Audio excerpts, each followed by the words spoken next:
Good evening once again, and welcome. Here we are. We have some smiling faces this evening. What's up? That's what's up.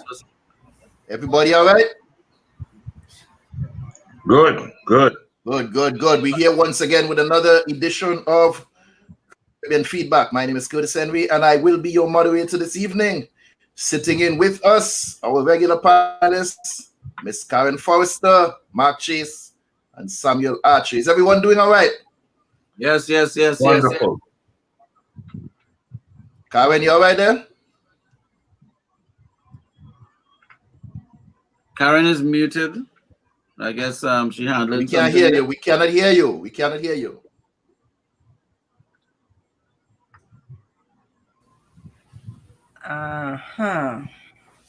you now, I think. Yeah, I had myself muted for a reason. Oh, okay.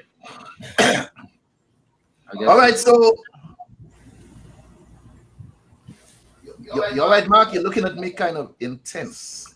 No, I just was looking at my phone. I look at you intensely just to annoy you, but I was looking at my phone. I may have to leave us quickly.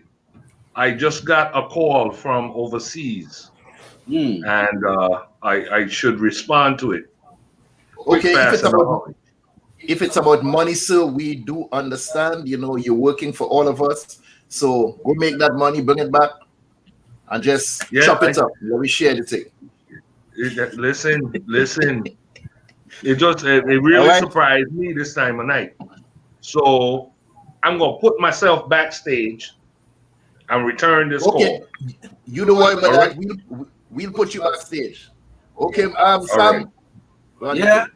What is it? Are we running the thing? Run the thing. We're running the thing.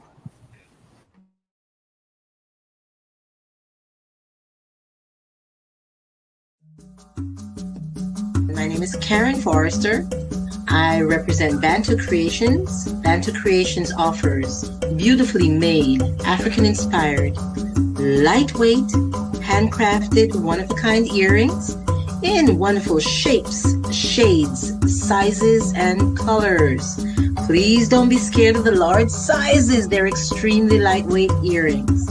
Bantu Creations can be found on IG and on Facebook as Bantu Creations. That's Bantu Creations with a K.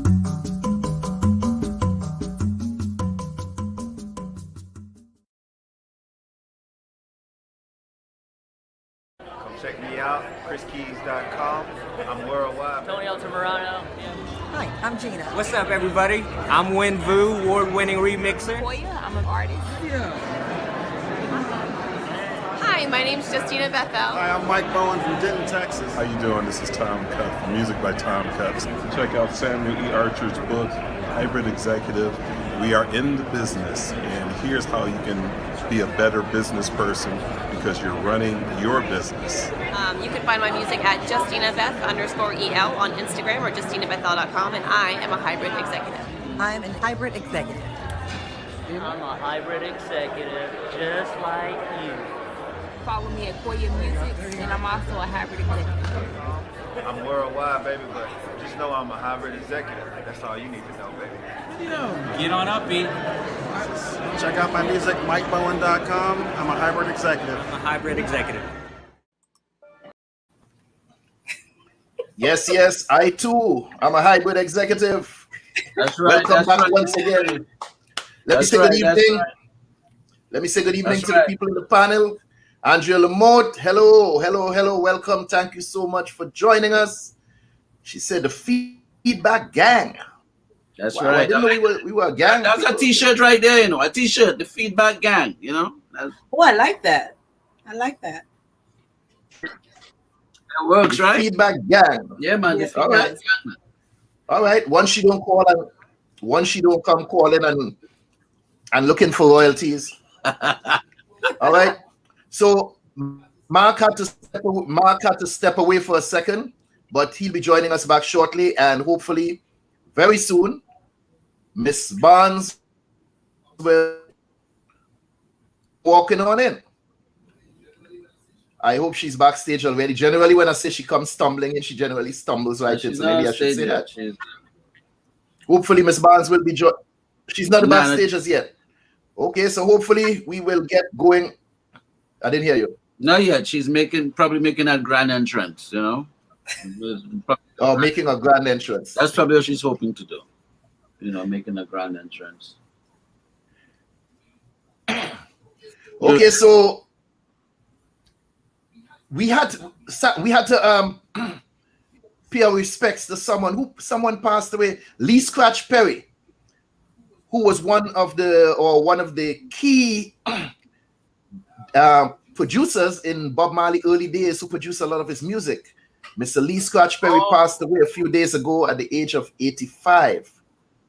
Wow, yes, that's right. Yes, the man was, in fact, condolences to his family and to the music fraternity worldwide, not just in Jamaica. Mr. Lee Scratch Perry, genius, musical extraordinaire. Yes, sir. I was just going to say, a few years ago, there was one artist that was working with him that I was getting the opportunity to do publicity for. So I actually had a conversation with him as well. So yeah, that's he's worldwide. He very, very important brethren in the game. So I'll be ready for that next week, where we can pay homage. Or speaking it in a little more, okay, a little more detail. My exposure to Mr. Perry came, I believe it was in the late 80s, early 90s in New York. They were actually casting for a Bob Marley movie, which I went and auditioned, and the role that I was auditioning for, they said, no, we want you to play Mr. Scratch Perry. And at that time, I had no idea who he was. And I had to go do a little research, and that's how I became familiar with him and his contribution to the art form. So the movie never got off the ground. Some conflict, I don't know, I can't speak on it, but I know the money, it just didn't materialize. Nevertheless, we are here tonight. We have a serious topic on deck. I can't seem to pull up my notes. What are we talking about tonight, people? Sleeping with the enemy. Yeah. You know, who came up with the idea for that show? Was you, Karin? I don't remember. I do not recall.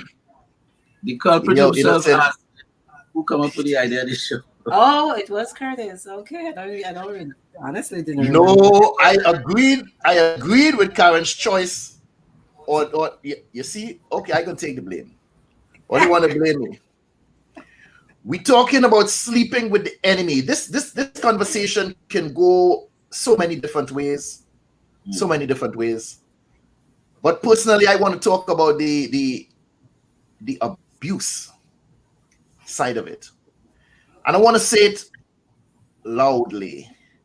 There is absolutely no excuse for abuse. Now, when people hear the word abuse, they generally think about physical. I'm saying no excuse for abuse, physical, no mental.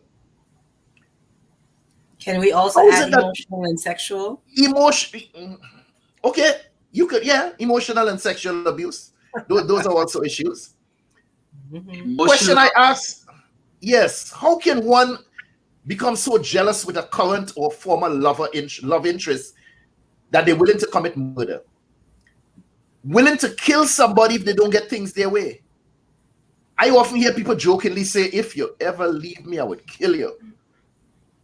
And I caution women especially not to take such threats lightly. For me personally, any statement that includes the taking of my life, it's not funny.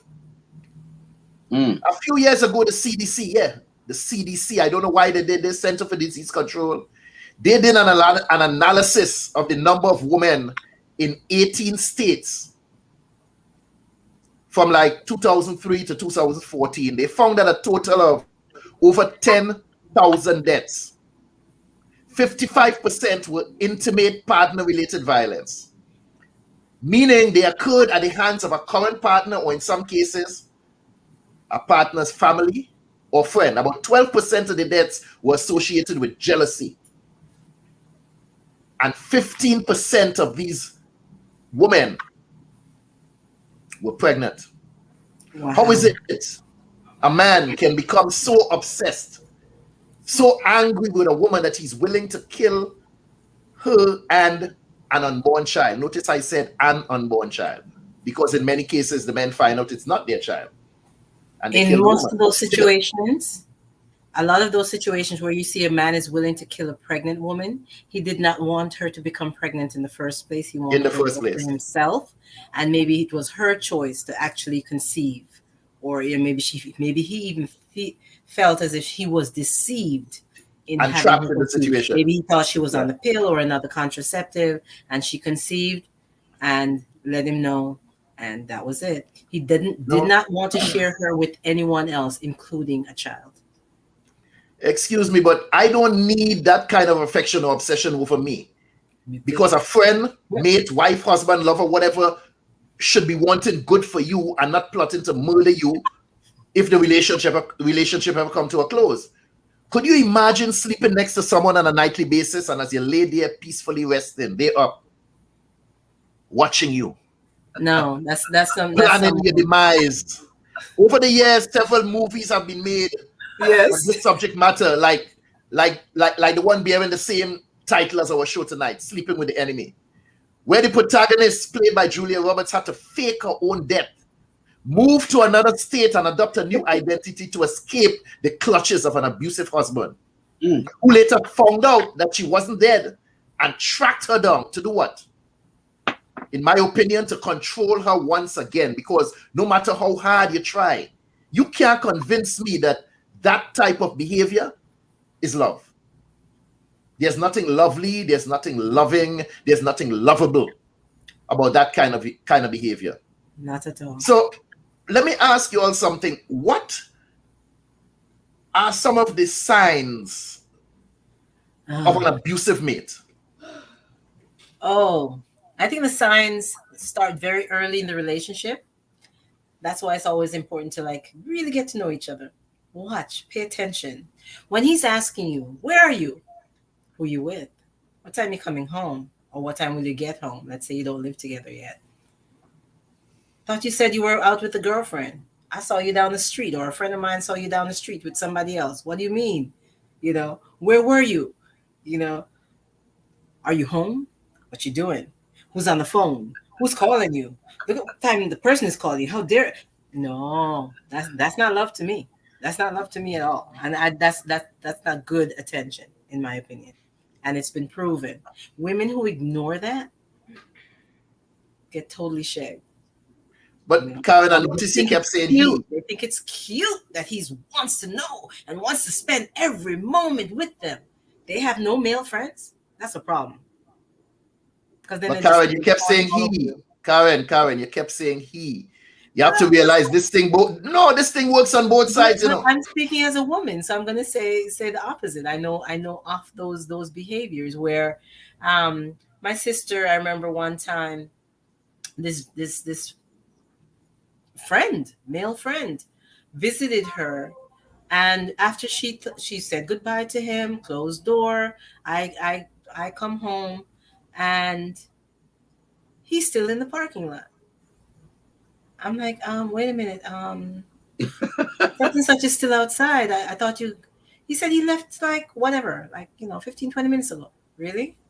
He was still there for quite some time. We really wanted to see how long was he going to stay in the parking lot. They had spent time together. They had talked, laughed, all of that. This person was a future stalker. Do you hear me? And I had to clue her into that. This is not cute. This is not cute. I read an article in Essence magazine some years ago where this guy said that he was so jealous of his girlfriend that one night he pulled up. She said she was going out for some drinks, for some drinks with some of her co-workers. So he decided to go to her complex to see who she was coming home with. And he laid down under a vehicle next to her parking spot, so he could listen to the conversation when she stepped out of the car, and he could see who she comes out of the car with. And he said he laid there and he waited, and then suddenly he found himself jumping up, not even realizing where he was. Why? Because he fell asleep. And when he looked, her vehicle was already parked and she was already upstairs. He came out from under the vehicle, went upstairs to her apartment. He had a key, and he turned that key in the door very quietly. And when he opened the door, what do you think he saw? Shoes, scarf, pocketbook, one piece of clothing, next piece of clothing, and he was like, yes, I caught her tonight. Yep. Found exactly what he was looking for. And as he approached the bedroom, he could hear her whispering. And he said yes. And he eased up to the door and pushed it open gently. And when he pushed open the door, the girl was in there on her knees. She said, thy kingdom come, thy will be done on earth as it is in heaven. The girl came in from hanging out with her friends, tore off her clothes, and decided to say her prayers. And that's what he heard, and swear that there was some other man inside of the house. When he left, he said he felt so ashamed. Why? He could have died under that car if that person had come out and start that car in a hurry and drive off and drag him underneath the vehicle. What would she have gone through coming outside when somebody tell her your boyfriend is downstairs dead? What would he have put her through in that situation? All because of his jealousy. Mm-hmm. Wow. So tell me the truth. Any of you ever stalk somebody? Don't lie. No, I've never stalked anyone, but I believe that someone felt I was stalking him because I hadn't heard from him. And for like, I'd been calling, texting, and I'm like, is he all right? So I went to his friend's house where he usually hangs out. And okay, cool, you're fine. Okay, I'm out. But his friend said, he felt uncomfortable because he kept. I said, but I was just concerned about him. But that was the first and last that I ever did that, because it's like you don't even realize that I cared for you and you didn't. If he had just returned a text or a phone call and let me know he's okay, not where he is or anything like that, but he thought, we were sort of not new to each other, but new enough, I guess, that he wasn't secure in knowing that I just wanted to know he was okay. So I know that at least one person thought that, but he was completely off base. Put it on the table, Sam. I'm not a stalker like that, What do you mean like that? I said I wasn't a stalker. What are you a stalker like? No. Like I think I've been in situations. No, you said like that. So tell me what type of a stalker are you? That's a whole different kind of. When you had to go under a car and fall asleep. Oh gosh! Oh goodness! That is extreme. That's a different kind of stalking, man. That's like I'm gonna kill you, stalk. But no. If somebody has a hunch or you feel like a certain thing, and you may not stalk the person, but you may end up in a situation where the person is there, and let's say you felt like, how do I feel? I feel something. If you wanted to sort of, what's the word we're looking for here? You wanted to confirm, validate. To validate something that's different. But I don't think that person would, climb a tree or follow you on, when you go into the level of following someone where they say, look, they're going to work, they're going to hang out, whatever, and you making it your business to time them, really follow them like CIA. Who is the enemy in this situation here, though? Who is the enemy? Yeah, who is the enemy in this situation? Well, you asked what were the signs. Yeah, the signs of that would be like a sign to like pay attention to. Mm-hmm. I remember I had a friend that I had a few friends that was at this was a while ago, asking me, who is this particular person? And I'm like, well, this is a a new acquaintance, a friend, whatever. They're like, Matter watch yourself for that. Because this person is very, like really intrusive as to, and that could be a sign that, that this person may not be a good fit for you, or a good situation. Especially if you're going to go on that, you're going on those sort of limits where you have to, go through people's phone books, and you're going through, I guess in today's, in our world today, you're going through your Facebook list or your friend list. And social media has going through your pictures and all kind of thing. So it can get easier to do that. Yeah, it can get crazy. But I heard a young lady on a talk show a couple of years ago. She was in her mid to late 20s, and she said, "If we talk, I stalk," and she meant it. If she was even dating, just lightly dating, not in a committed situation, if we talk, I stalk. That was her quote, and I'm thinking, what? Like, really? No, none of that is worth my effort. Like insecurity, right? That's more absolutely is insecurity, but some people take it to a different level. If we look in the comments right now, Angela Mode said it at the top of the show that you can call that insecurity. Absolutely. Angela Mode said people have different, I guess that's mindset or mainset. People tend to ignore the red flags because the questions are so subtle. Andrea also said that person needs serious therapy, talking about the guy under the car. And Carol Knight says the man had trust issues. Sometimes we have to be real here, people. People do give other people reasons to have trust issues. Sometimes it's just blatant disrespect. Sometimes it's just because of their what's the term I'm looking for? They're just friendly. They're just overly friendly. No. What do you mean now? No. What do you mean every friend? Since we're talking about signs, like there are some young ladies out there, and I say young ladies because they're very inexperienced. So let's say 17 to 30, early 30s, that when a man says, "Babe, I don't think you should wear that dress," the dress that he was attracted to you in at the club, met you at the club in that outfit, thought that was hot, all of a sudden wants to change how you dress. I don't think you should hang out with this person because she's a bit too promiscuous or whatever. And you've got to change your friendships. And gets angry, and there's a slight little shove. Or maybe it just starts as a little insult, and then there's a little shoving thing going on, and they just started testing the limits. How far? How much will you take? You're a sponge. How much will you take from me?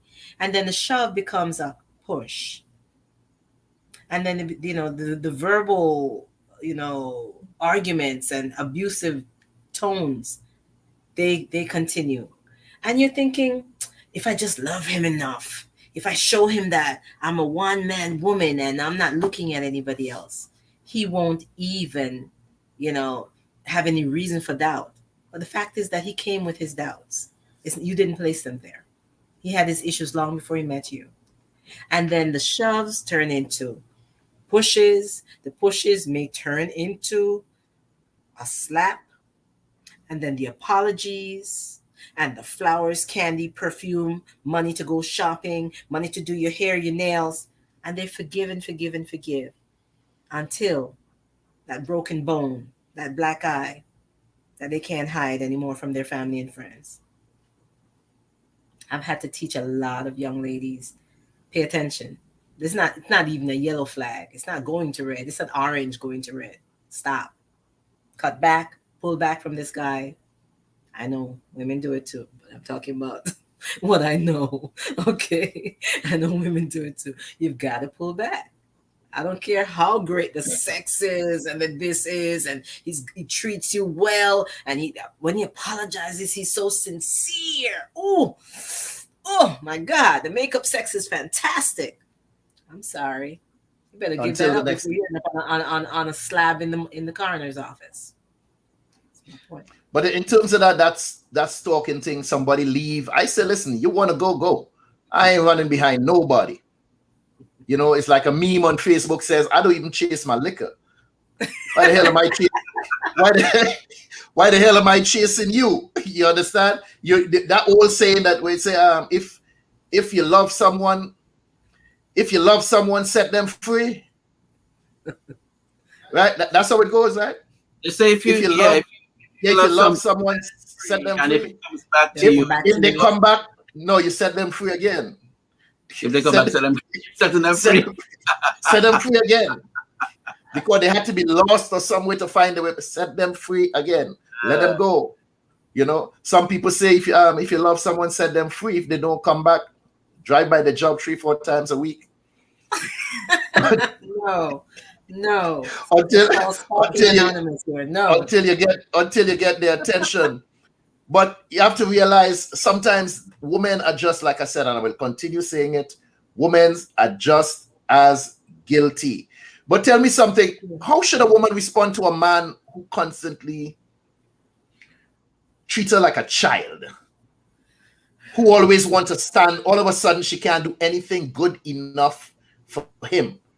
And she almost have to learn everything that she does, learn it over again, because now he wants to be like her daddy.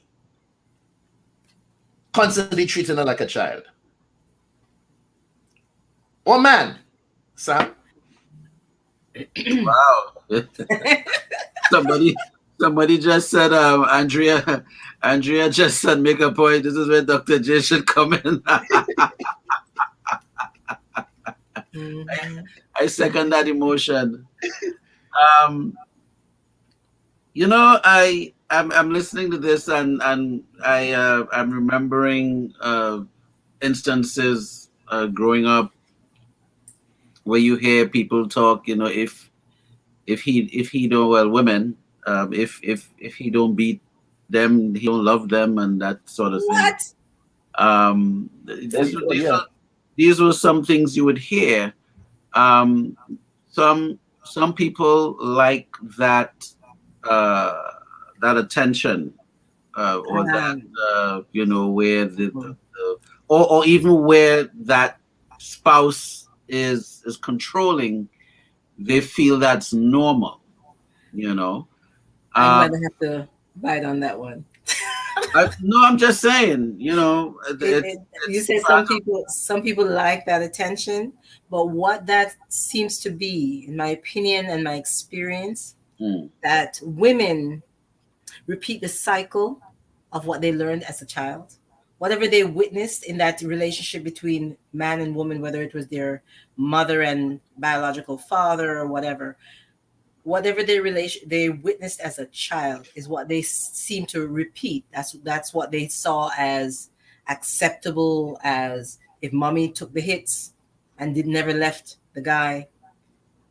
They somehow attract the same type of guy, the way he speaks, the way he behaves in certain situations. No, I'm not with that at all. For me, love is not about physical hurt, sexual hurt, emotional hurt. I don't buy into any of that. But there are a lot of women, that's what they witnessed and that's what they repeat. And the cycle doesn't end until somebody decides, okay, I've had enough of this. I'm worth much more than this. But then now you might have one of the spouses may retaliate. I think that's what the others, you know, the spouse who wants to sort of change that dynamic has an issue of fear, because now what if this person decides to freak out? What then if this person... That's when you make a plan. Get physical. What if this person, you know... That's when you make a plan. And it could be a scary thing for that person. Every domestic abuse hotline will tell you that they don't expect a woman who recognizes that she's being abused in one form or another. We've talked about the physical, but there's emotional and verbal abuse as well, and sexual abuse. You don't just get up and let me get out of here. You make a plan. You start putting some money together. You contact a few agencies. You confide in a couple of people that you can trust, and you put funds together and get the heck out of Dodge. And if it's a situation where your life is on the line, you're going to go somewhere that there's no way he can find you. And new information, new ID, new everything. You've got to save your life. And a lot of times, children are involved in this. A lot of times. Because these guys who are abusive generally like to weigh you down with kids. That's what I've seen. Somebody else feels differently on this chat room. Please call me out on it. But that's what I've witnessed. They love to weigh you down with kids so that you can't just get up and go freely. You got to think about, hey, can I take Junior with me? Can I take, you know what I mean? Mm-mm. But Karin, I've heard get the hell out of Dodge. I've heard men complain about the same thing, that the woman made all these children to tie him down, as if he didn't play a part in the whole. Women think that they can hold down to men by having children. Look at these big pro athletes getting caught up in this nonsense, and you think that they should know better as well. Women do that all the time, and they end up holding him down because they're quick to say, "I'm going to take you to court." Let me tell you about a young brother recently. They only wanted financial stability. A young brother in the NBA recently got caught up in a situation like that, sleeping with the enemy. He married. I think he was married for like 6 months, and she filed divorce. She made a child. Oh no, she made a child, and I think like the child was 6 months old. That's where the 6 months come from, and she filed for divorce from him. Sister girl was awarded $200 and something thousand a month in child support. My boy is in his rookie season. He better continue playing because he has expensive bills sitting in front of him that's gonna milk every bit of his NBA earnings out of his pocket. $200,000 a month. Read Lucy's comment when you get a chance. So she knew exactly what she was doing in there, and she stayed. Mm-hmm. Lucy said, "My sister went through that, and her husband almost killed her." Is when she left. Wow. Carolyn said, "It's a cycle that needs to be broken, but can only be done through therapy." Georgia K, good evening. It's better. Georgia K, it's better to be late than never. Hello to you. Good night, Georgia K. Thank you for joining us. Good night, Dr. Judith. Good night, Dr. Judith. Welcome.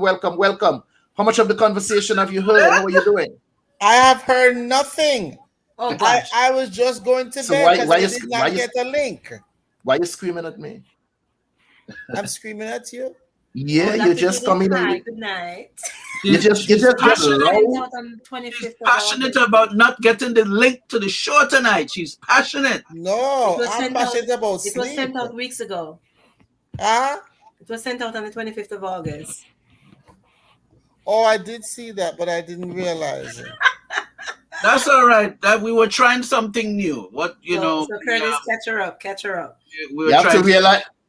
I did see it. Sam, I did see something from the 25th. Sam, as some of us get older, we have to put these constant reminders. Right. I'm going half hour before the show, 5 minutes before the show. I'm going to my bed. 1 minute before the show. You gotta make sure that she's constantly aware. However, Dr. Judith, tonight we're talking about sleeping with the enemy. Sometimes based on the discussion, sometimes based on the discussion, that enemy is without, and sometimes that enemy is within. Because some of the discussions I've heard, I couldn't tell who was the enemy in the situation. We have to be talking about men who stalk women. Is this a healthy relationship to get back into after you discovered that someone has been stalking you, sleeping under vehicles to see what time you're coming home, whose vehicle out of? We talk about signs of an abusive mate and how a woman should respond to men who constantly treat her like a child, thinking that somehow she has to learn everything over and he wants to become like her new guardian and teach her everything. All of a sudden, she can't do anything good enough anymore for him. How would you respond to any of these situations? I know you're just coming to the chat, but somebody was begging for you earlier on and say, this is the point where Dr. Judith's supposed to come in, because it was getting kind of heated and I guess they needed your trauma bonded. Or your input. Sorry, did I say your temper? It's all right. It's all right. I don't know, if you don't have anybody to abuse, what will you do? Hello, everyone. Nice to see you. Nice to see you all. I'm very sorry. I'm sitting here like, okay, what's going on? And like you said, I did see an email on the 25th, but I didn't. Anyway, sorry about that. Stalking. I don't know about those things. Listen, to me, anything that's excessive is bad. Anything that robs you of privacy and makes you nervous. There are people who are from Jamaica who say if a man doesn't beat you, doesn't love you. Oh gosh. So there are a lot of people you know that saying too. You see, yeah, I've heard that saying before. Yeah, man. Oh, so there are a lot of people who equate bad behavior. This is your topic. Who equate bad behavior with love. And so if he doesn't listen, a certain amount of what you call the word now, a certain amount of jealousy is healthy. I wouldn't say stalking, but a certain amount of watchfulness, put it that way. Is healthy. That balance, yes. Yeah, you have to have balance. But anytime anybody gets to the point where they start saying, I can't live without you. I don't know. You can't live without me. Well, listen, when I was very young, I thought that way because I didn't know any better. But as you grow, you mature, you realize, yes, I can live without you. It'll be okay. But that takes a while. But I think that people that usually behave like that has issues of self-esteem, poor self-esteem. They have a lot of issues about themselves that they want to put somebody that far above them and saying, I can't do this without you, I can't do that without you. But the stalking business, that's dangerous, as we all know. That can be very dangerous.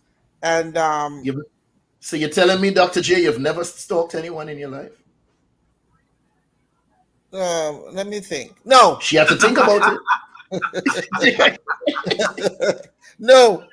I guess relationships like this, there's really no repair. Can someone unlearn those behaviors? Or listen, in everything in life, it comes to admission of what you're doing. If somebody can say, yeah, something, I kind of realized the other day when I put a ladder next to our window and was peering in, and I fall down and I bust my bottom and a whole bunch of maca juke me in my bottom. I realize, maybe this is a little extreme. Then if you can get to the point of saying it's extreme and you can get some help, then. But if you if you say this is normal and this is, but I just love you. I just love you. I just want to see you day and night and day. You're the one. If somebody insisted, then you're in trouble. The problem is that because people like that live in unreality, it's hard for you to to pull yourself apart from them, and more than likely they won't get any help because they think what they're doing is normal. But also there's another side to it in terms of attracting people who stalk you. Sometimes you have to wonder to yourself, what is it about you that attracts somebody like that? Because we all have a face and a character and a personality that attracts each other. We all have something that makes a person, yeah, that looks good. That just looks good physically. But we can translate messages to each other, and one person might say, yeah, man, that's just the right one for me. I can tell. So then you have to start saying, but what is it about me? If you've attracted one stalker, two stalkers, three stalkers, or maybe you're just a stalkable person. People who are physically abusive. Yeah. So you have to, even when people attack me and say things negative about me, before getting upset with them, I said, Judith, is some of what they're saying true? Because it's really a healthy thing to do to question yourself. But after you've answered, if you've answered honestly and say, nah, they're just crazy. I never give them that impression. I never encourage nothing, and that's true. Then you have a genuinely mentally deficient person. So, but like I said, stalking and things like that, a lot of that comes from lack of control over self, and not just low self-esteem, but people who cannot control their feelings and their thoughts. So, and that's what makes it dangerous. So because they can't control it. If someone was in maybe let's say 2 or 3 abusive relationships, and guy or girl, now I'm just being general. So they have a new situation and they want to I don't know, evaluate this new situation. They may do stalking like activities, but does that mean that they're a stalker? Does it mean that they're an enemy? Does it mean that they they just want to be sure that this new situation is different to the others that they had to deal with? Well, you said it earlier. Everything is balance. So if you're no, and that word normal is very tricky these days. If you're a mentally healthy person, you can tell when something's out of order. One of the biggest lies that I hear people say, I never saw that in him. No, man. Yes, you did. Yes, you did. Man. She was sweet. Yeah, sure. You saw the madness, but something in you liked the madness. So you held on to it. And the truth is that the best thing for me to say, something, I like some of the madness, that's healthy.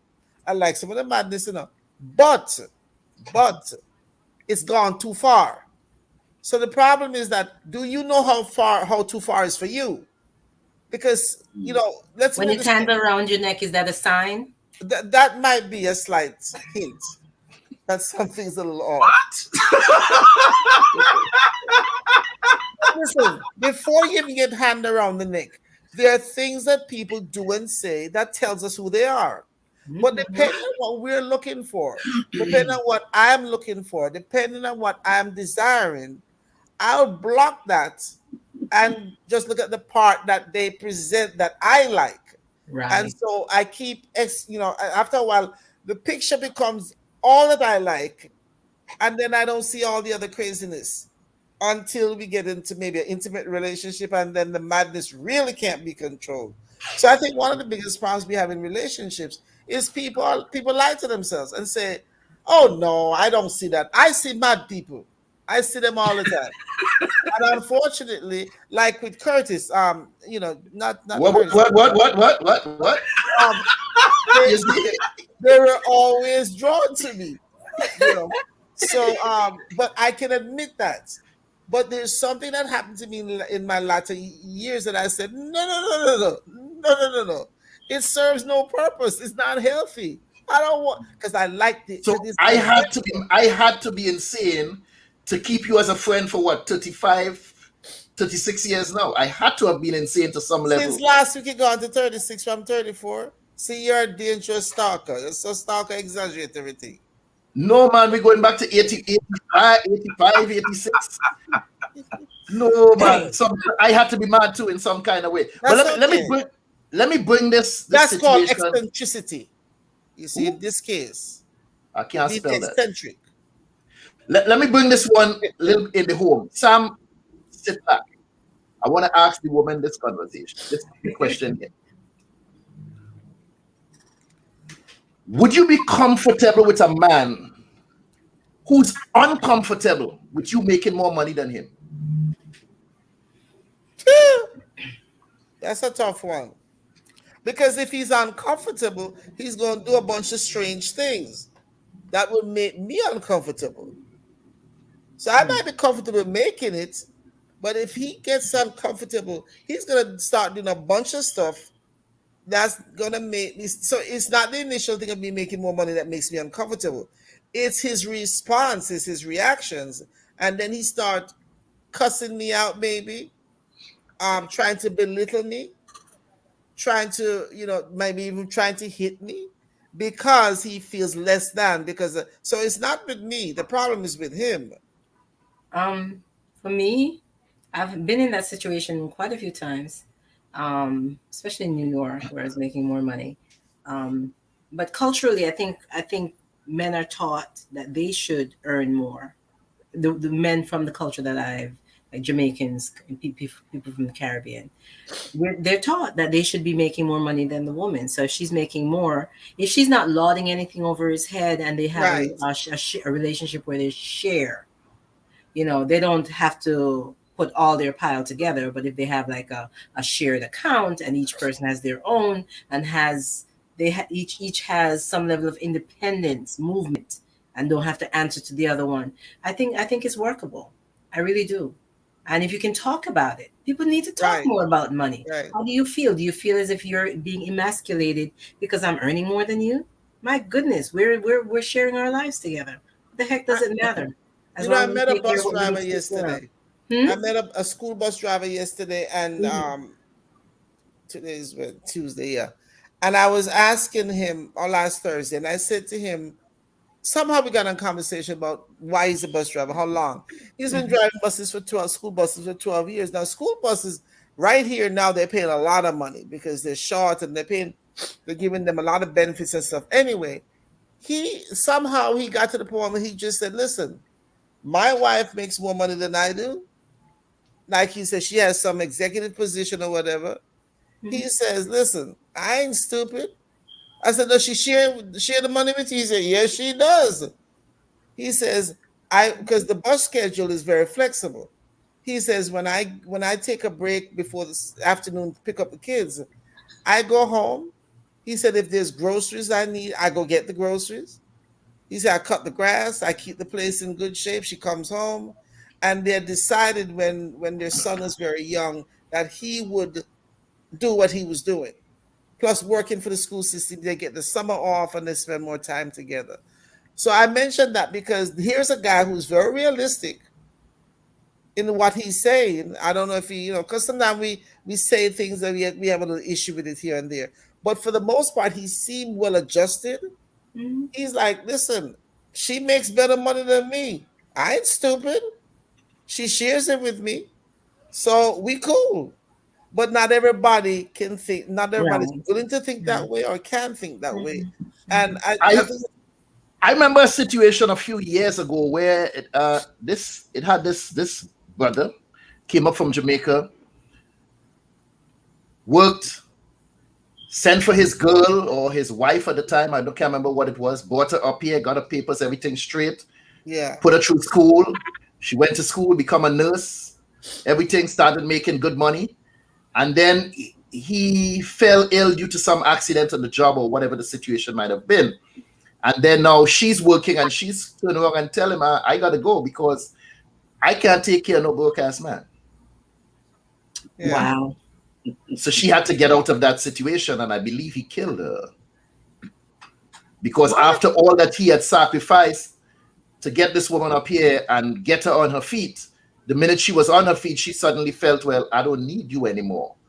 So Well- all the while you're thinking you're helping a friend when you're helping your own enemy.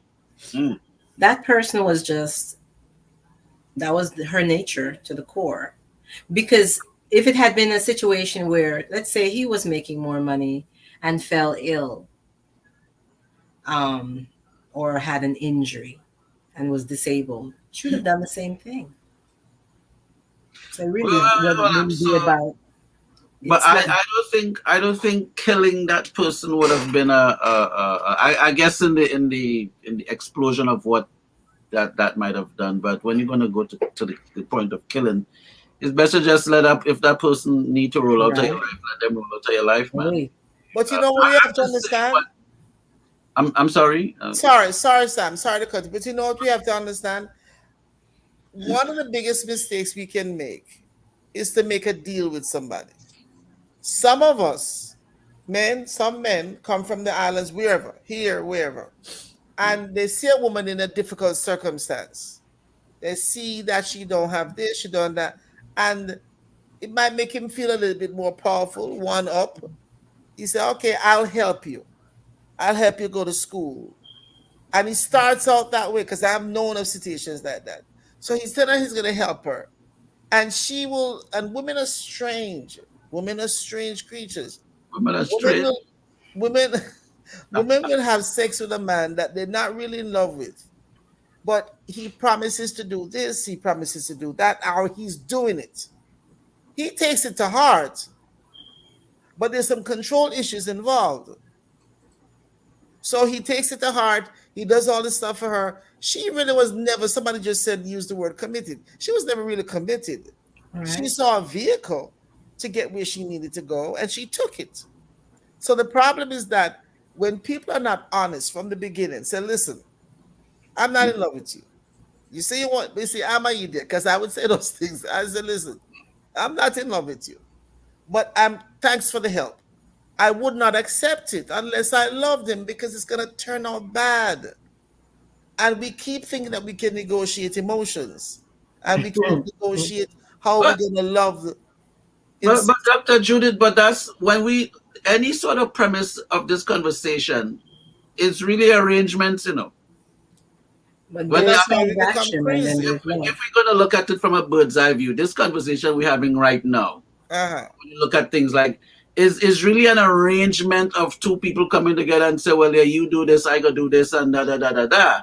But then there's transaction, and then there's the love. That's the thing. But, yeah, because those love don't really operate like this anyway at the end of the day. Okay. So that's the problem, is that people start off wrong and expect a good result. You can't have a good outcome. If you start off transactional, you're going to end up transactional. And he took her life. That was a transaction he made to take her out. So the thing, I know a guy in Florida who, this guy, he did the same story. She became a nurse and whatever. And one of the most angry human beings, he continued after 15, 20, 30 years to be angry about what his wife did to him. But I say, and he wasn't open to conversation, but from the personality that I've seen, I believe that he thought he could have one up on her. Or is it just that the nurses are wicked? Is it just something maybe the nurses are wicked? No. No, it must be the medical field. I don't know. No. They have that killer instinct. No. No. Not at all. But the thing is that if people were to be honest up front and say, listen, I ain't love with you though. But it's not going to work. Nobody's going to do it. Very few people will come up and say that. They will not say it. But the thing is that no matter what happens, there's a hope. There's a sense that something's going to come out of this. Some people try to force that, though. They try to force it. They try to change whatever the transactional commitment was or obligation. Right. They try to change that down the road, and the other person is still on. Listen, exactly. You know. Because anyone here ever been? Anyone ever been in a relationship with conditional love? We talk about unconditional love, but in a relationship where there was conditional love. Yeah, conditional love. To what degree? Conditional how? Well, I'd love you if. Yeah, you're weighing favors.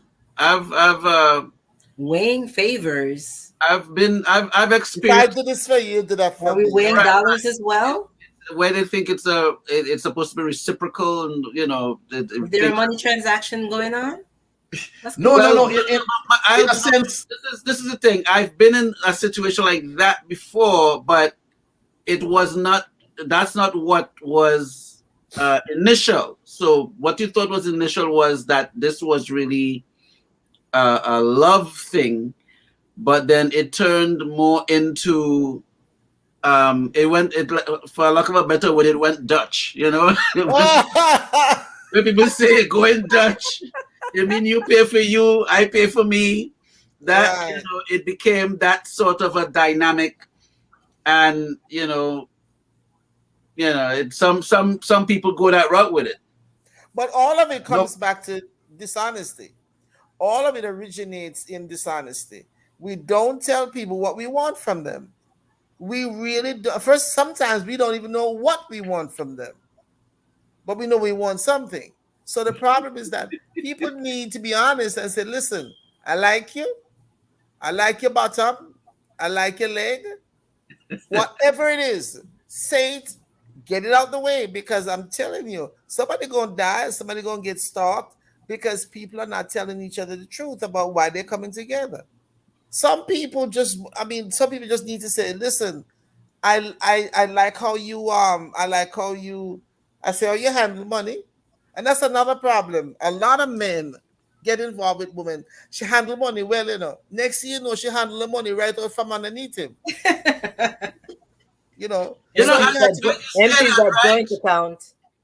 As you say that, I'm sorry, I cut in someone. No, sorry. No, as you say that, this is of course, yes, this is no recent thing. I don't know, nobody.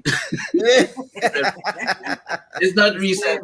But as young adults, I'll be talking with guys, and we'll be sizing up women, right? You're sizing up, and so you're looking at one where she probably did well in CXC. She looking nice. She have a nice little job and thing. And it's like, yes, fellas, see now, that is somebody you're children with it. That's the one you're children with over there. That one right there.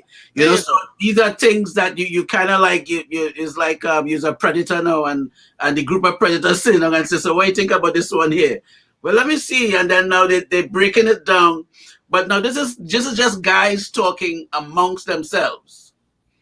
And it was just interesting. So as you say that, that just brought back to my memory. These are things that where you say, all right, you know what? I like them. This person have a nice mind, or they have a nice personality, or this one, I like their breasts because, and they have all the reasons why they like the breasts. Breastfeeding.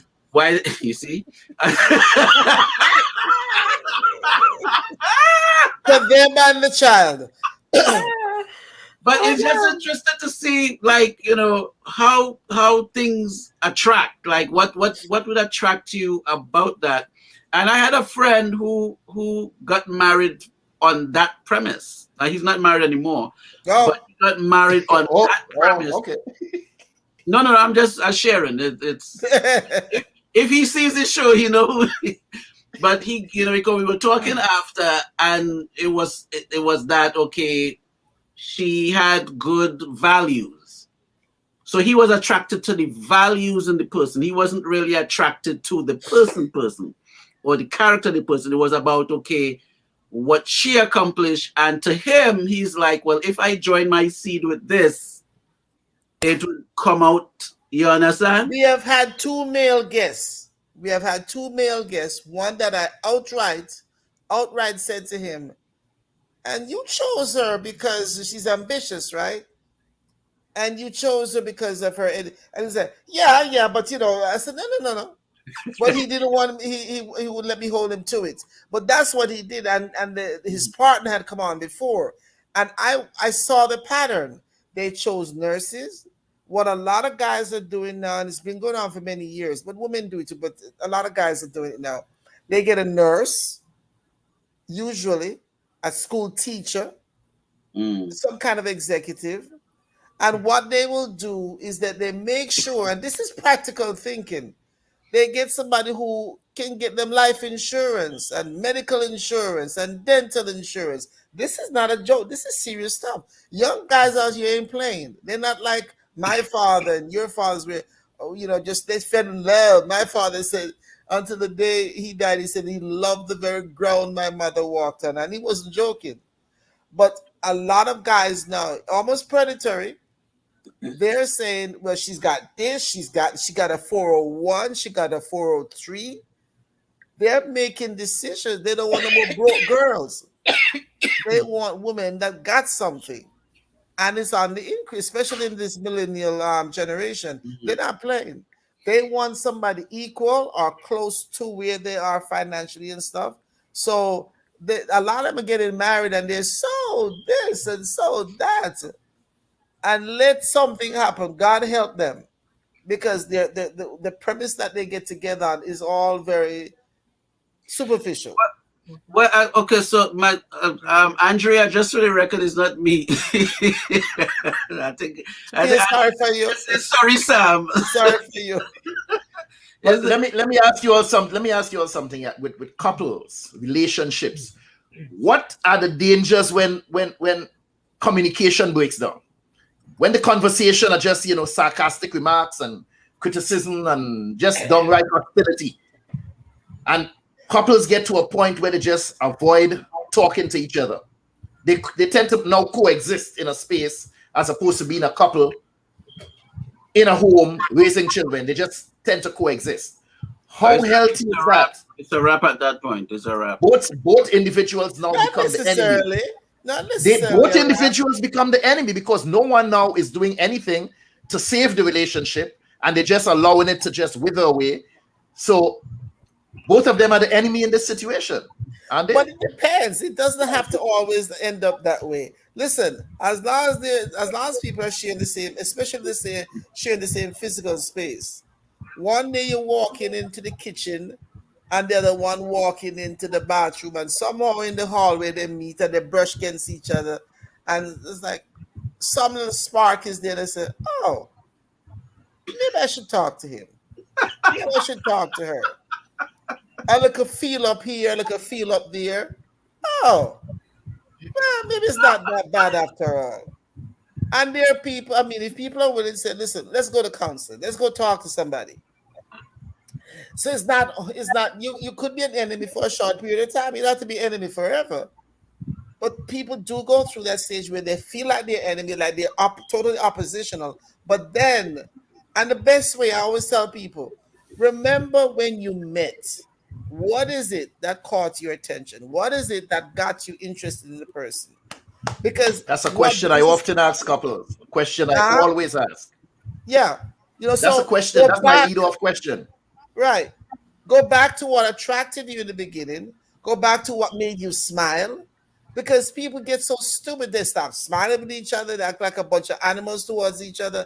And yet, this is your boo from the beginning. Well, okay. Now, if the man or the woman, well, a lot of times the woman would do things so that the guy could change. And then now she doesn't recognize that guy anymore. Well, that's another show. That's a 5-hour show.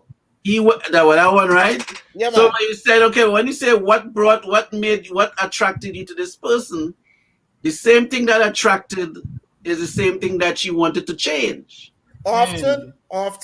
Yeah, so now you're not really seeing, and unfortunately, the woman need to feel that attraction. So what was the reason of pushing energy to change that attitude from the let me say something about that, Sam. that they liked? Sometimes, bro, sometimes, bro, the same thing that attract them is the same thing that end up turning them off in the end. The same thing that attract you, the same thing end up turning you off. Hold on, allow me to paint a picture here, right? You have a young lady who convinced that what she needs in her life is some stability. She need a man, not a boy her age. She want a man, right? At the same time, she doesn't quite know what she wants out of life. She don't want a boy who don't know what he wants out of life, but she wants a man who has it all together. And when that same man begin to advise her and teach her valuable lessons that she need to become a responsible woman, she rebel. She makes statement like, you don't tell me what to do. You're not my father. And then she begin to paint this picture for the public and for her family that the man is the problem. Meanwhile, he's the one sleeping with the enemy, because as long as she keep up this attitude to rebel, and eventually it's just going to tear down the relationship, because exactly what she wanted is what she got. You wanted a man, not a boy, who you could control. And now when you get a man that you can't control. She said she wanted that. But often we talk with forked tongues. We say we want this and we want that. You're going to make me, I have to get my ginger tea. This is hurting my head. But seriously, listen, let me tell you one of the problems. A lot of people say they want somebody for superficial reasons. I mean, that's just real. And so they get the person. One of the big, and I can attest to that. one of the biggest mistakes that women make. Men do it too, but I think historically women do it more. It's more pronounced. We get somebody, oh yes, whatever, we love him, whatever, and the idea is to change him.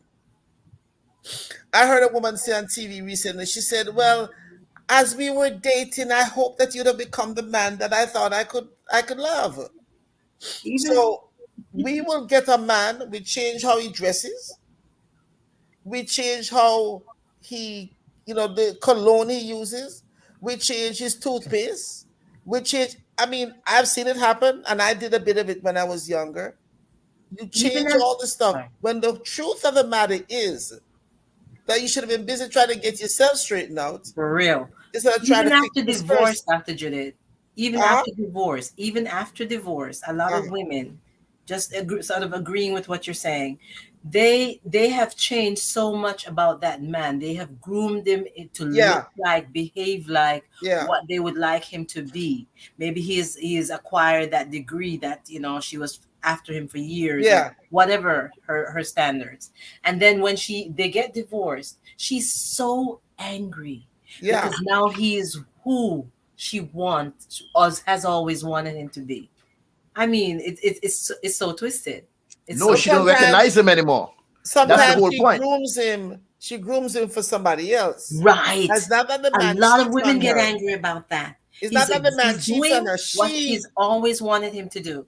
But guess what? What happens is that once he changes, she gets bored with him. She does because the initial thing was, oh, have I got a project here? Whoa, I'm gonna fix this one. And after he's fixed, he's been neutered sometimes. That kind of fix.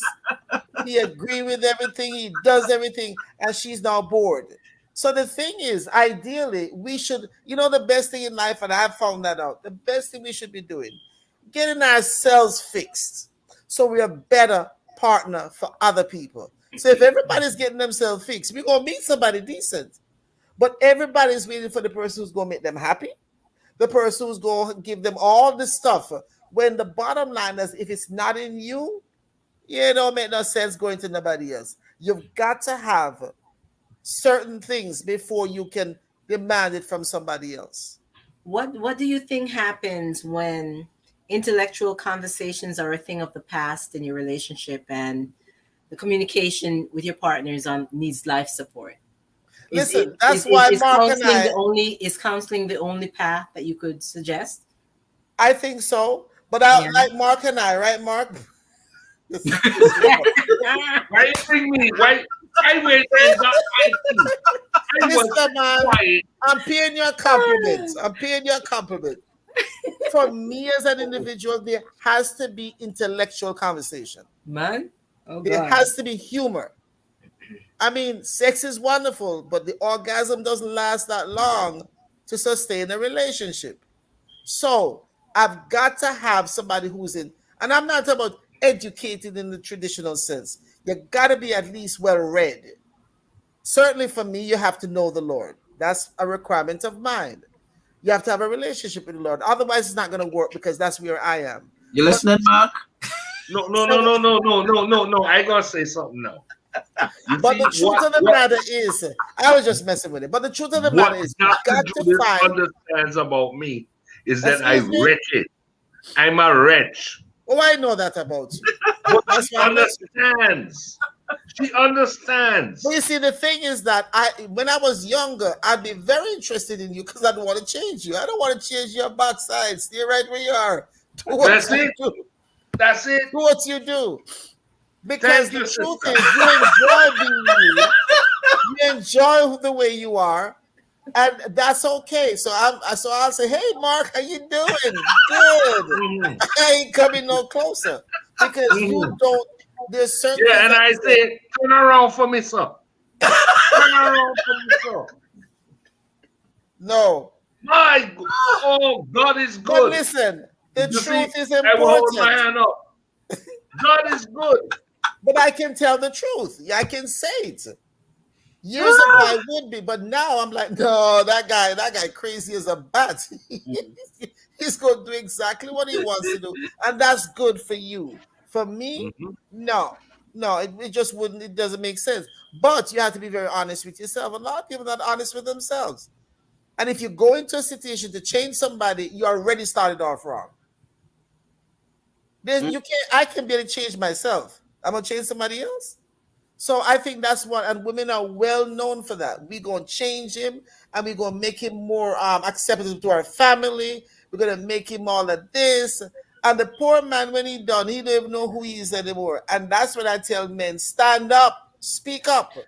Do not allow yourself to be like this. Stand up and say, no, I don't want to do that.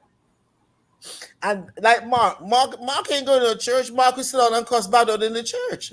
So I don't Mark go to the church with me. He came and cuss bad on. You're right. But let me bring something up here. Early on in the conversation, I had to pull up Karin because everything she talked about, she's saying and he. I speak and to when what we I talk know. about cheating, most times women start to talk about dogs. The question I ask is like, well, they say men cheat with other men, they cheat with other women. So these women are also guilty of cheating themselves. And some of these other women are in relationships themselves. I had a situation where a lady was willing to start an argument with her man just so that he could leave and go out. I said, no, I'm good. Because I believe in karma. And I don't ever want that to come and hit me in the back of my head like a boomerang. You understand? But women are devious. And sometimes even more devious than men. And we think we getting over. And while you here celebrating and thinking you're getting over with your small accomplishments, she there scheming and planning for you. And when you do see her files, that's why most men end up bawling and crying and carrying on because they can't believe some of these things could have happened to them. While they think they're the villain in the relationship, the woman is the true villain. And we have a saying in Trinidad, man smart, but woman smarter. All right. No joke. Somebody, what's the young lady just said? I love Mark from a distance. No, see, Mark started loving me from a distance. No, Carol, no. Mark loved me from a distance. I just like to mess with him. While we're at it, please like and share. Please hit the smash the likes and share the button. Good. But you know something? What Carol just said. That's the key thing, and that's why we would have better relationships. From I think maybe the first or second night that I came on this program and I saw Mark, the gray hair got me, and I said, oh. Because I got gray hair and I look at sorry. But then as we started talking and he started saying all this foolishness to me, I said, oh Lord, this guy just full of pure doodle. In my mind, I didn't say that to him. But the thing is that I can admit that from his, and then he speaks well. I like that. I like men who can carry a conversation and, and that's all very nice. But I'm using that in this instance to say, that's how I rate people. That's how I look at men. Do they affect me intellectually? But you're lying, Judith. You're lying. So you're telling me, hold on, I can't hold an intelligent conversation? My hair gray? What happened? Don't start the blouse and stuff. You bypass me. We passed that years ago. Yes, I know you. How come? I know you since my hair black. Listen, he's the newest one. You passed that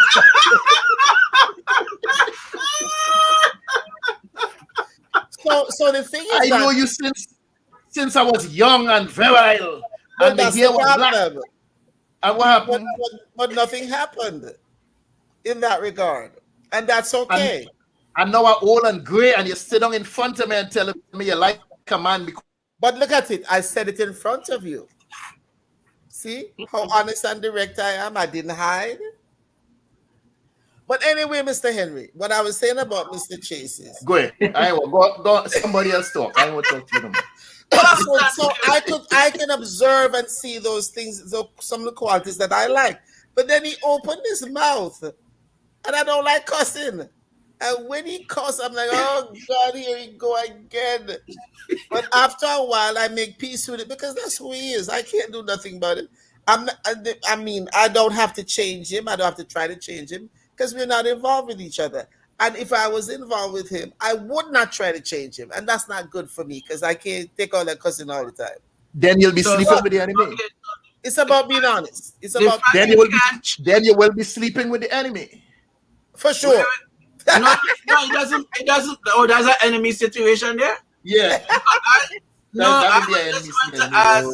I was just going to ask now. The fact that you can't change him, does that raise the attraction levels? No. When I was younger, it did. Not now. Okay. All right. Yeah. I was just trying to understand. Now, listen. I just thank God I ain't stupid like I used to be because his behavior be intriguing to me. You know, be like, whoa, yo, wow, it's too much. Some tea. So, let me ask you all something here, panel. We clear or we still spit? Okay. Let me ask you all this something. Good.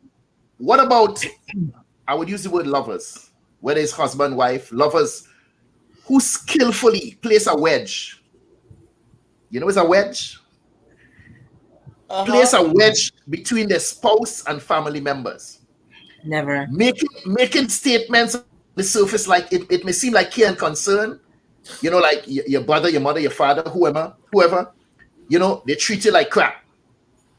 So you begin distancing yourself from your family. That's what abusers do. You understand? While at the same time, your mind is actually being poisoned by that mate because they want themselves to be the only person that you rely on. Right. That's what abusers do. They isolate you from close-knit relationships, whether it's your extended family members or friends. Isolate you maybe emotionally, and then they'll physically even try to pull you out of that city or that neighborhood and get you to themselves, and then the other crap. But you know, again, as we spoke earlier, women and men see these things in each other. In the beginning, they deny they see it. It's simple. It's simple. What it is, while somebody's dating you, they'll let you know. It mightn't be explicit, but they'll let you know they'd rather you not go to your mother's house or your granny's. They'll let you know, but And you're get not angry. into that Get because angry you're about caught up. it. Because understand, people are stalkers and they're usually very charismatic. They're very good and they're usually narcissistic. And narcissists often can make you think that you're their center when they're their own center. So if you meet somebody and watch them, red flags, Mr. Lamont says, red flags, they're there. But we get the sexing caught up in there. Well, 4 years ago, I got this message clearly, and it said, less emotion, more information. So I deal with information now. And I quiet that emotion down because, but him is this. Yeah, but you have some trickery to him. There's some trickery there. Let me look at the trickery and see, is the trickery more than the decency and the gentleness and the kindness? Because after all, you have to weigh things. But listen, when most women meet a man, I can tell you it's happened to me when I was younger. By the time he says hello, you're walking down the aisle with him already. Women move fast. Our brains move fast. No. And what we desire, we see it in front of us. It might not be marriage. It might just be sex. Whatever it is, women are usually smarter than men when it comes to certain things. Men tend to, the men move slowly, and y'all think you're moving fast, but you're not compared to most women. And it's not a put down; it's a reality. And if you know what, if men accepted that more, they'd be better off. Don't fight it; just accept it and work it out, so that women can stop tricking you guys. Because personally, I have a problem with men that sit around and let a woman trick him all the time. But women plan for you guys. Winston, my brother, always said, no man chooses a woman chooses you. And she sets you all up nice. She sets you up nice. She set you you're up begging her. And you don't even know why you're begging her. She sets you up good. Yes. Not me, of course. I don't listen. Let me tell you why I don't set up people. After you set them up, you have to be able to maintain the situation. I ain't doing that. I'm sorry. So that means I have to watch you. I have to keep up with you. Where you going? What? No. If somebody, I tell people, I don't call and ask him, where is he? Where are you? Because he can tell me anything. If I ask him where is he can tell me anything, and I'm home and I can't. So guess what? I let you come back. I let you come home unless you get amnesia. You remember where you live. I'm not calling you to ask you where you are. So now a man would have to say, well, she never called me yet. That's what I like. Make him wonder why I don't call. But I'm not going to call him. What time you coming home? Where you are? Not doing it. Not doing it. You can shake it all you want, Mark Cheese. Dr. Judith, let me, because I'm a wretch. I'm going to put myself. And you're proud of being a wretch. I'm very, very proud of being a wretch. Okay, I'm Jan Pro. That is very obvious, brethren. Very obvious. Yes. Thank you. Thank you, Sam. Let me explain something to you. The reason that many women are faster than we is they feel we have something to lose. There's something to lose. Okay? I have spent my life building up this house and this furniture and this thing, and I'm not gonna lose it to you. But you see, then there's the wretch. Jesus help us. He's not afraid of that. Go on, take it. What do you mean take it? I said take it. Take it. Go run long. Go down the road.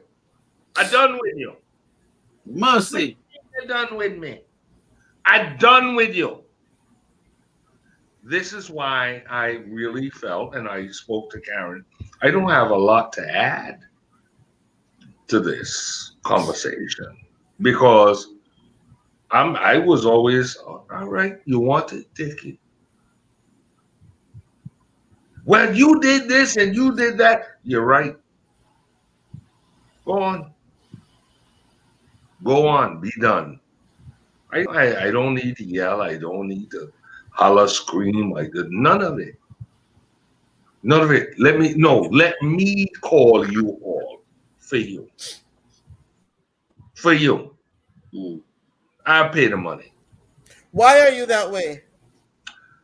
I don't think that you need to scuffle over something that's a foregone conclusion. What about the possibility that you don't usually get that deeply emotionally involved in the first place? Oh, I have been, but I don't think it's required that a scuffle take place. I think that's foolishness. Well, I think it's foolishness also, but I also think... you don't like me, I don't like you. All right. Nobody likes you enemies. But why were you involved with somebody that you didn't like and they didn't like? But you see, I say it up front. You know what? You know what you did was ratchet, and I don't appreciate it. So I think it's time for one of we to find another place to go. I'm not going to continue a conversation that is already ended before it began. And you have always been that way. I've always been that way. Okay. Listen, there's two things you can never get back: your time and your words. Are you sure you were that way when you were a very young man? Oh, absolutely. Wow. Absolutely. Okay. Okay, Absolutely. gentlemen, we spoke about something, I believe it was last week. And I want us to bring this up again because I think it is one of the things that creates enemies amongst lovers, amongst married couples, amongst friends. Sam spoke about it when he drew the reference about letting go of the door and the door hitting the other individual. When we hold, and she don't say anything about it until 6 months down the road. When we hold on to grudges, allowing them to fester, how healthy or unhealthy are situations like these in a relationship? And even though, let's say, the other person is guilty of wronging you, and you hold on to that grudge and never bring it up and settle it, who is the enemy in this situation that's destroying the relationship? The one who might have transgressed and hurt you, or you for holding on to the grudge and being upset 6 months after something happened that could have been resolved a long time ago? Who's the enemy in this situation?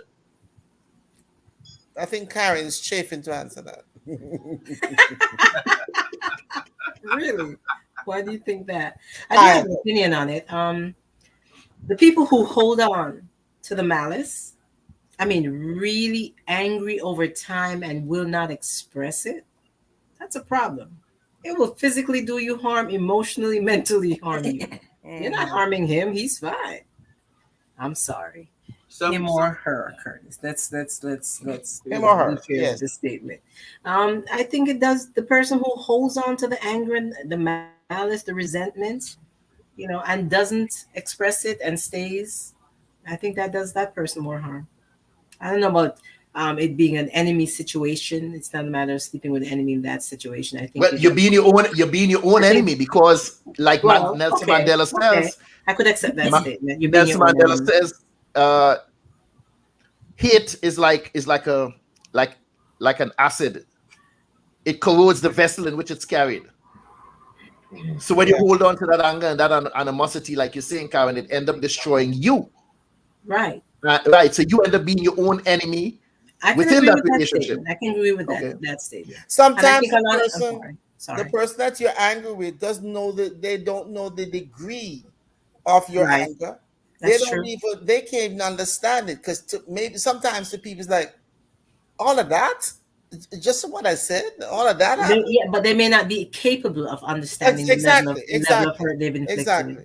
But the thing is that T.D. Jakes, well-known pastor, says we must learn the gift of goodbye, and I've gotten very good at that because I've often kept people, and not romantically, but I've often kept people around too long that just did not fit, and so I've learned how to say goodbye to people, and it's an art. It's a good thing. It's a healthy thing because not everybody is going where you're going. Not everybody should be going with you. But I also know for a fact that my personality is that if you and I have an issue and I see you someplace, it's turned out to be a problem, but I'm getting better at it. But I have a thing of I'll forget quickly what you did to me. And sometimes you need to hold on just long enough to work it out before you let it go. And I used to just let go of things so quickly. But my problem is that if I'm angry with you and I see you, because I'm so friendly, I'll forget. I'm angry and say, hey, how you doing? And the person is confused, like, but I just cuss her out. Because I don't hold on to foolishness. I just don't. So I'll have to practice now when I see you. Don't smile at them. Don't smile because, but it doesn't too much energy. With me. Too much energy. Too much energy with that. Too much energy. But like Karin said and you said, for me to not forgive somebody, I'm investing time, I'm investing energy, I'm hurting me.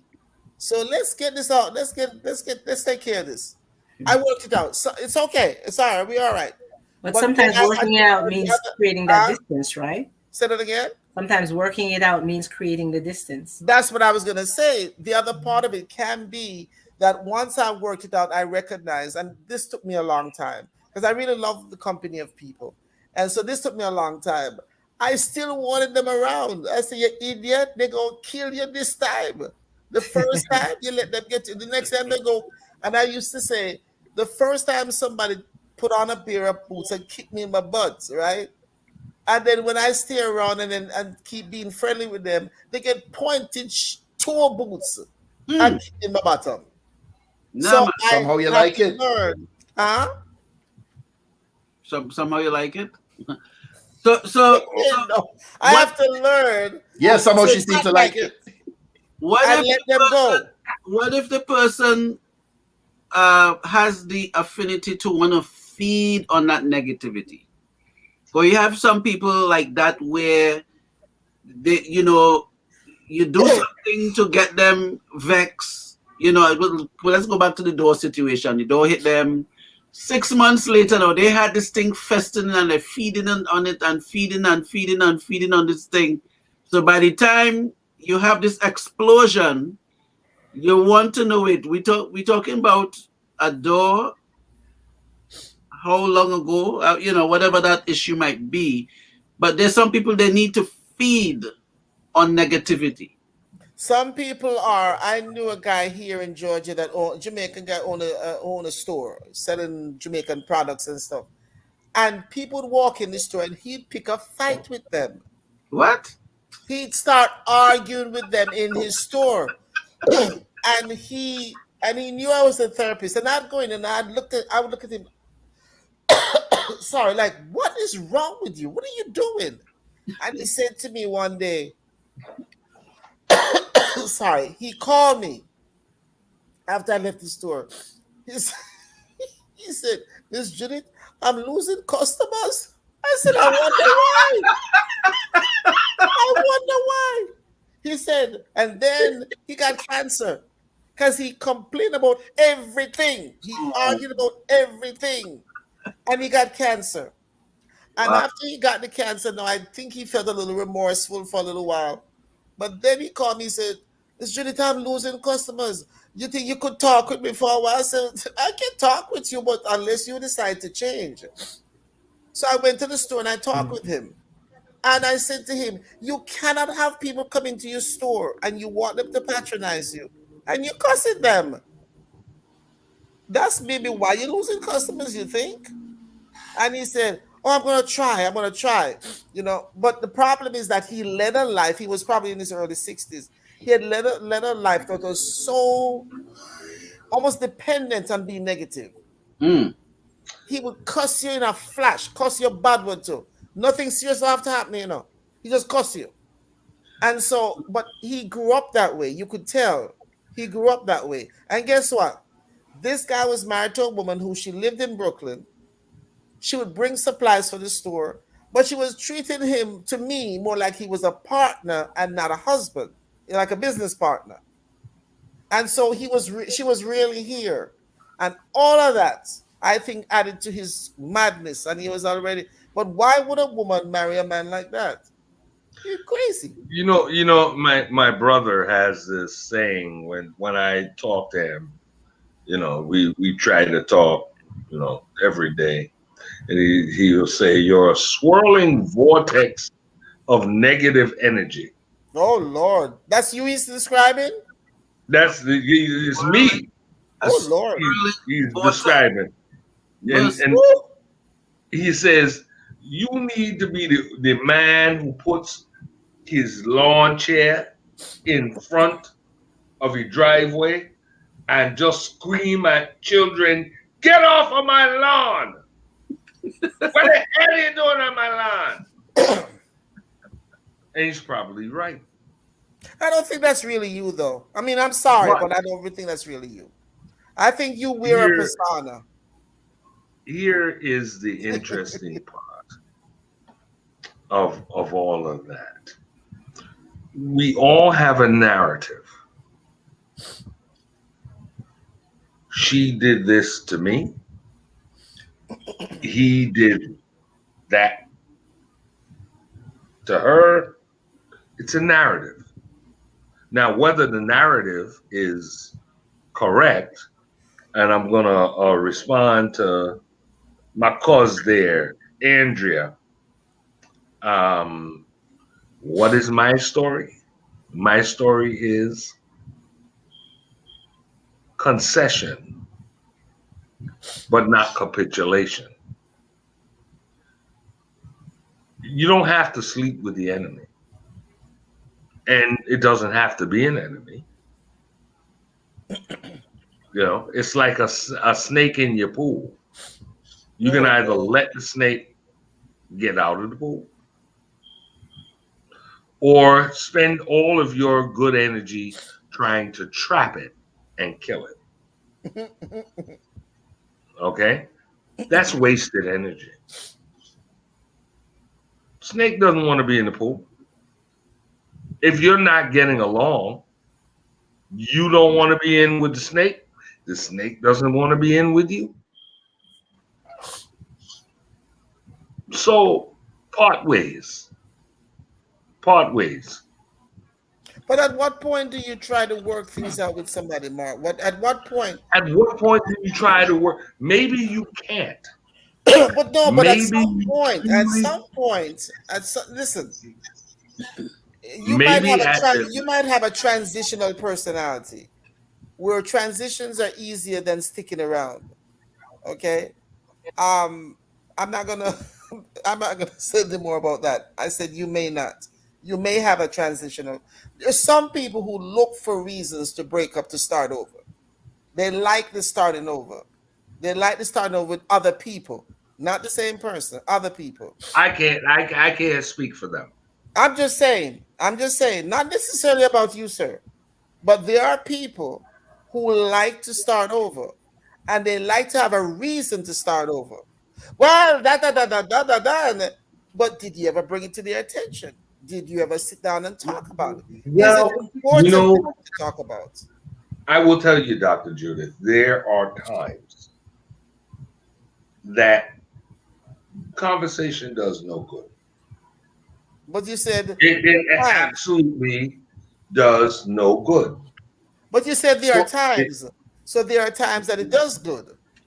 There are. That's all I need to hear. That's when you want to be cohesive. There you go. See okay, that's when you want to be. So I like that point. I like that point that you all on. And I like that point that you all are on right now, and I would like everybody to chime in on that last question, which is somewhat what you're all discussing right now. Fight or flee? If you find yourself in this situation, what do? Fight or flee? Let me hear your opinion. Take us home with that final comment. What if you did neither?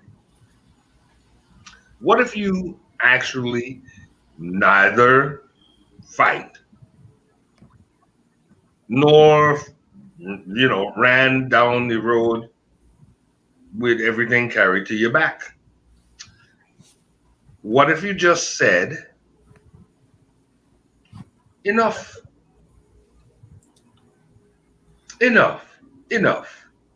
not loudly, not, proudly, but, I'm done with this. I'm done with this. Let me help you. Let me help you. You see, we have all of these calculations about, I got to spend this money. I got to pack this up. I got to. No. That's a narrative. That's a narrative. What if you just said, I'm done? I don't care what the hell you back up. What if you said, the knee-jerk reaction, that's mine. Take your stuff. What if you didn't have that knee-jerk reaction and you said, take what you need? So you fight, you decide, so you're not fighting, you're not fleeing, you're just going to stay and what? And watch. You stay and watch the tree die until all the leaves fall off. All of them. All of them. Oh gosh. And when the last leaf falls,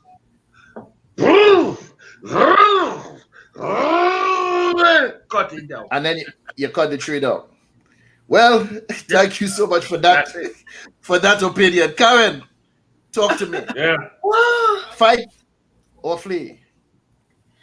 I fight for what I love. I leave when it is no longer healthy. As far as sleeping with the enemy, there's a song by George Jones, a country singer, who has left this playing, but has left this amazing song behind called Tied to a Stone. I'm just going to read a couple of the lyrics. I certainly know I can't sing it. The diamonds on her fingers, a new car, and a big 2-story home. Home became a prison, and looking back, now I can see it all. Oh, I'd give the world if I could change the things that made her climb that wall. Part of the chorus states, tied to a stone, ain't no way to live.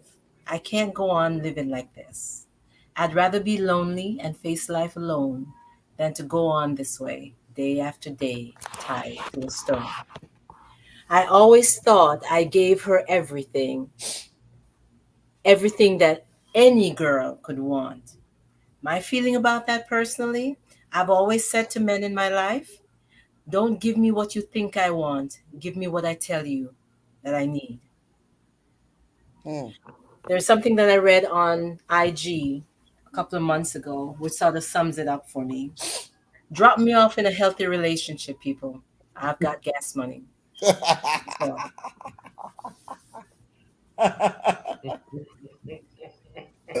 Like that. Dr. Judith, talk to me. Fight or flee? I have a tendency to flee, and I see that in my past, and I see it even now with just platonic relationships, when I don't have the tolerance I used to have for people.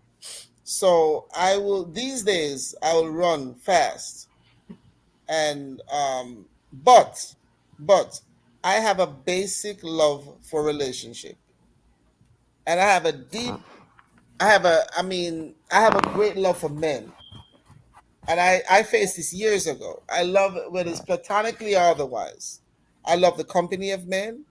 I love their foolishness, not the injurious foolishness, not the mean-spirited craziness. But I grew up with 6 brothers and a father, and I adored my father. So I love men, but I also know men. And I dare to say I have some of them in me. I have some of that male stuff in me. And so I would rather try and work things out. But that means that I already got into a relationship with somebody that was on some kind of wavelength that was similar to mine. In other words, if I got involved with the man I married in Florida some years ago, who I knew was just not healthy for me, I knew it, but I didn't want to fornicate, so I got married. Big mistake. So there were too many things that were out of order for us to work things out. It was best to part. But if I got involved with somebody who's good for me in a lot of different ways and things work, especially communication, then I would, as long as they still have the same interest that they had in me when we started, I would stay and work it out. Because I look back now and I wish that I'd done things differently. I would have been married 30-something years had I stayed with my first husband. But I ran. So I can take that responsibility. As a matter of fact, when we broke up, I sought him out to tell him I was sorry. And he apologized to me for the mistakes he made. So I'm basically a person that likes to work things out. Because when I recognized that the part I had played in that marriage, I found him. Wherever I could find a phone number, I just made contact because I wanted to tell him I was sorry. And the good thing is that he told me what he was sorry about, the mistakes that he made with me. And so we ended on a good note in the sense that we admitted the mistakes we made, we apologized to each other, and that was fine. So for me, I will work. I will work. I will stay around, and as long as the other person wants to work it out, that's ideal for me. Because you know what the bottom line is for me, we all screw up. We just screw up differently. But as a man or a woman, we all mess up. And if we're just honest enough to say, listen, like I tell my son, I say things to him that I mean and they're true, but the tone I use sometimes is just not right. So I don't run. I go to him and I say, listen, I could have said that to you differently. And that's part of the responsibility of relationship. And I think in these days we are so quick to run because that's the way the world is. Nobody wants to work anything out anymore. And everybody's got feelings and everybody's got this. But the bottom line to me, guys, to have a relationship well lived, and I like what Karin said about drop her into a relationship. To have a relationship with the opposite sex for me, besides having a relationship with God and a relationship with my son, is the ideal. It is a wonderful thing. It is one of the most wonderful things if you can stick it out and work it out. My brother in New York, Jeff, and his wife have been married 49 years this month. That's not because they do everything right. They made a decision. And they like each other. And they stick it out. They stay and they talk. And I know they don't always like each other. But that love, that connection, and that decision, and that's the whole thing. Love is a decision. And people don't get it. Love is not how you feel. And people think they get married to be happy. That's not what it's all about. But I won't get into the rest of that. But that's how I look at it. If I can be successful before I die in a relationship with a man, it would be my greatest pleasure. Not just sexually. That's a part of it, but not just that. See if you could wrap it up in half hour for me. Your blow scup are finished. So I couldn't marry to you because I don't run. Mr. Archer, tell me what you do. You fight or you flee? It looks like we might have to do a part 2 to this topic here. Yeah, this is good stuff. This is very, very, very enlightening. I'm enlightened tonight, although I'm wearing black. There's a saying, to thine own self be true. Mm-hmm. And there's another saying, if I can't trust you, I don't need you. Mm. I think for me, that's I'll leave a scenario, and I like what Sherry-Ann had to say in terms of if you have to fight, know what you're fighting for. I think I like that line right there. Very, very, very powerful line. Yeah, that's good. But I always hear the story about you had a couple and one spouse. Most of the time as a woman, she will see the potential in this man, but men have done this too, and the outcome is the same. So you see the potential in this person, and you say, you know what, I will work and get you through this. And it's almost similar to the story that you told earlier, Curtis. And that spouse would clean toilet bowls and do all types of odds and ends for that person to pursue, whether if it's a medical degree or whatever it is. The person get the degree, and then you reach to that point where, right, you have achieved the goal, and then there are new issues arising. One issue is the conversations might be different because one is more educated and can have certain conversations with people in the same group. Yeah. The person who was cleaning the toilet cleaning the toilet bowl and doing the odds and ends to get you through that. You all can have those conversations because now one is educated and one isn't, and you have that unbalance there. And this is where I think the person now is tested, because if you love the person that was cleaning the toilet bowl for you, what would you do at that point? Would you leave, or would you now say, you know what, let me help this person get to where I am? Come along. Or let me put this thing aside over here and say, you know what, I need to put this on when it's time to do that job or those qualifications. Let me put this over here and then bring it back to where we were before I had this. And I think when I say to thine own self be true, what are you going to do at that point? And that's like how Spike Lee ends movies, just leave you with the choice of what are you going to do. So would you fight or would you flee?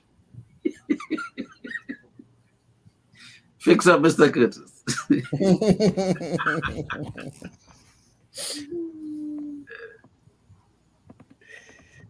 Ladies and gentlemen of the jury, I plead guilty. I plead guilty of both fleeing and fighting. The times when I stayed and fight, I was told I should have flee. And the times when what's the past tense of flee? When I flew, when I fled, they said I should have stayed and fight. Fought. So at the end of the day, you have to make decisions that's good for you. No, sorry. Some people get into these situations. Some people get into these situations called marriage. Some people marry for love, and other people marry for money. I've heard one person say, I could learn to love him, but one thing I know, I'll be rich while doing that. And she married for money, got extremely rich. And at the end of the day, she wasn't happy. Now, it may be hard, but you have to be careful. And I'm not going to say some of you women, I'm talking to both men and women. You have to be careful that you don't mistake a controlling relationship for true love. We spoke about red flags from a controlling partner. And as we said before, a lot of these flags are very visible early on, but some of us tend to romanticize with some of these things in the beginning of a relationship, like when your spouse or your partner or whoever express jealousy, or when you speak to someone of the opposite sex and you laugh, he's so jealous, she's so jealous.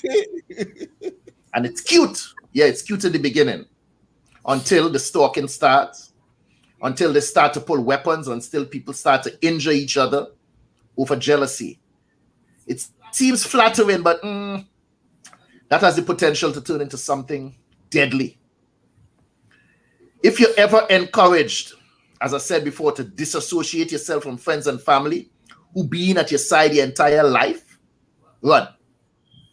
Run. That person can't mean you any good. But before you do, make certain that you discuss these things with your mate. State your displeasure. Express your pain. Let them know that you're unhappy and not allow these things to sit inside of you and fester. Those who don't understand the word fester, rot. Have it sit in you and rot like rotten meat. That don't smell good. It don't taste good, and it cannot be good for your body. It's like poison. In the end, if this person cannot understand you or don't want to understand you, run. Run. And make certain that you don't let yourself go. You got to continue pampering yourself, your self-care habits, like going to the gym and looking nice. Take care of yourself in the process, because too many of us, self included, allow our bodies to break down during these decision-making times or breakup times. We tend to stop taking care of self and allow our bodies to break down. Never distance your loved ones. Never neglect your health. Make time for yourself. Take time for yourself. And live your best life. That's the best advice I could give. Peace and blessings. Yes. Right. Hi, I'm Dr. Judith Barnes. I'm an author, a playwright, poet. I'm also a broadcaster by training, and I recently found out about 2 years ago that I can paint paintings, which means I paint sceneries, I paint landscape, I paint animals. I have just discovered, and so that I can do this. And so along with all the other gifts and talents that I've been blessed with, I have paintings, and they are on view and for sale on Etsy and also on Facebook. And if you desire to order any painting or order one of my books, because I'm also an author, please give me a call at 470-564-8267. That's Dr. Judith, and the number again, whether you want to just talk to me or order one of my paintings or one of my books, please feel free to call 470-564-8267. Thank you.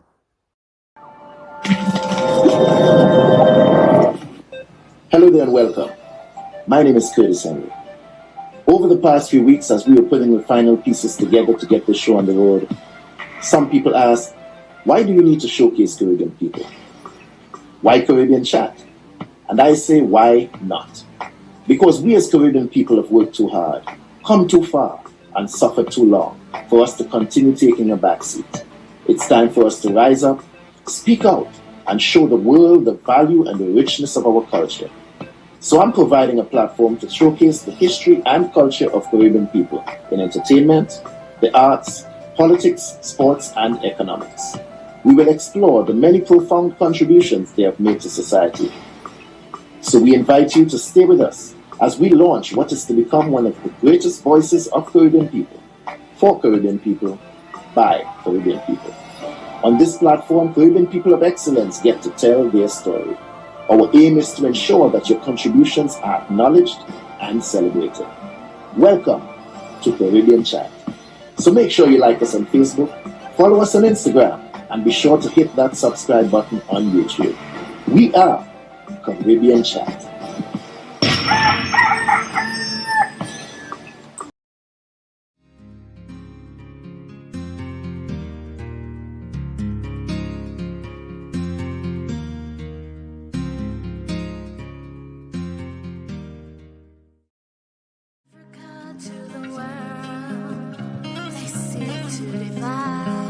All day, all day.